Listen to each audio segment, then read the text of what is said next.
Moi, je crois que le Maroc a des spécificités, contrairement à ce que les gens croient. Mais nos propres spécificités, je vais dire pourquoi.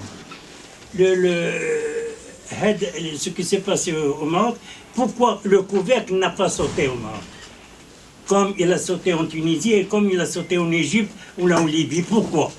Parce que je pense que, je vais prendre une comparaison, c'est comme une cocotte minute.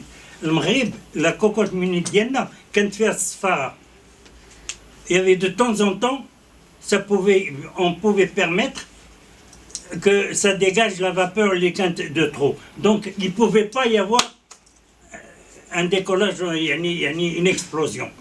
Par contre, dans les pays où il n'y avait pas Sfara, Sfara c'est quoi? Ce sont les intifadat qui ont eu lieu chaque fois.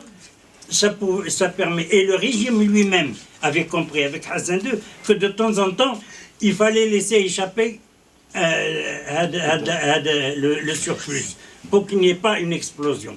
Donc tout ça il faut le prendre en considération. Et aussi une chose qui est très importante dans ce qui s'est passé, ce qu'on appelle le 20 février, c'est que pour la première fois dans l'histoire du Maroc et l'histoire moderne, ce ne sont plus les villes qui bougent en premier. Ce sont la périphérie qui bouge.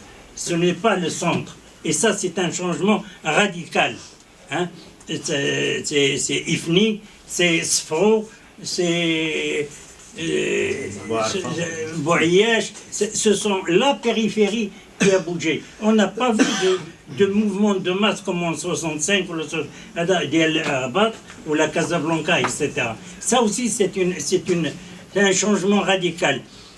Autre chose qui est très importante, c'est que ces mouvements Tefadat qui ont eu lieu, il faut qu'on fasse très attention. Parce que il y a une dimension tribale dans ces intifadas. Lorsqu'on parle d'Ifni, on parle de Ait Ba'man. Lorsqu'on parle de Sfo, on parle de B'halil. Lorsqu'on parle de Bouayache, on parle des tribus.